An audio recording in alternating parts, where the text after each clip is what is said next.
Io la vita l'ho sempre combattuta. Tutto quello che ho ottenuto me l'ho sempre stentata e faticata. Ho ceduto, ho sofferto, ma ho privato e ho chiagnuto. Ma non ho avuto mai un aiuto e non mi sono mai venuto. Quante volte è successo che non ce la facevi più, ma il cuore mi diceva forza, non ti arrendere, resiste, che ce la può fare.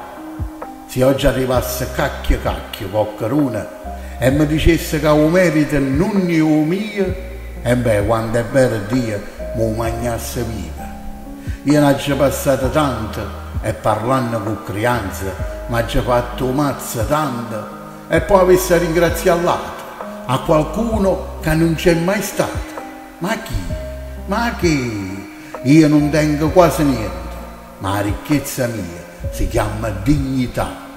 Quella che tanta gente per tenere una macchina bella o una casa di proprietà non sa nemmeno che cacchio è.